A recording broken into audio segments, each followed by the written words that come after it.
కుమార్తె పెళ్లికి ఏర్పాటు చేసిన సంగీత్ పార్టీలో మాజీ సీఎం అరవింద్ కేజ్రీవాల్ డాన్స్ వేశారు.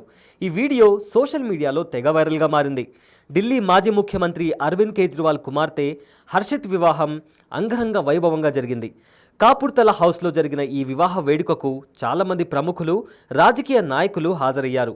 పంజాబ్ సీఎం భగవంత్ మాన్ హాజరై స్టెప్పులేశారు. ఏప్రిల్ 17న హర్షిత సంభవ్ల నిశ్చితార్థ వేడుక జరగగా శుక్రవారం రాత్రి వివాహం జరిగింది. ఈ వేడుకలో కేజ్రీవాల్ తన సతీమణి సునీతతో కలిసి పుష్ప సినిమాలోని పాటకు డాన్స్ వేశారు. పెళ్లికి హాజరైన అతిథులు దానిని చూసి కేరింతలు కొడుతూ ఆనందంతో గంతులేశారు.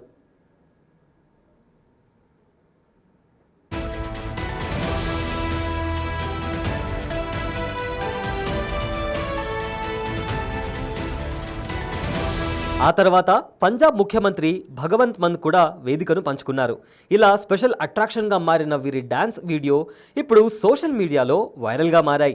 దీనిపై నెటిజన్లు స్పందిస్తూ హర్షిత, సంభవ్లకు శుభాకాంక్షలు తెలుపుతూ కేజ్రీవాల్ డాన్స్పై రకరకాలుగా కామెంట్స్ చేస్తున్నారు. ఇదిలా ఉంటే కేజ్రీవాల్ కుమార్తె హర్షిత, సంభవ్ జైన్లు ఢిల్లీ ఐఐటీలో గ్రాడ్యుయేషన్ పూర్తి చేశారు. చదువుకునే రోజుల్లో ఒకరికొకరికి పరిచయం ఏర్పడింది. ఈ పరిచయం కాస్త ప్రేమగా మారింది. దీనిపై ఇరు కుటుంబ సభ్యులు కూర్చొని మాట్లాడుకొని ప్రేమ పెళ్లికి అంగీకారం తెలిపి ఘనంగా వివాహం జరిపించారు. ప్రస్తుతం వీరిద్దరూ కలిసి బసిల్ హెల్త్ అనే స్టార్టప్ కంపెనీ నెలకొల్పారు.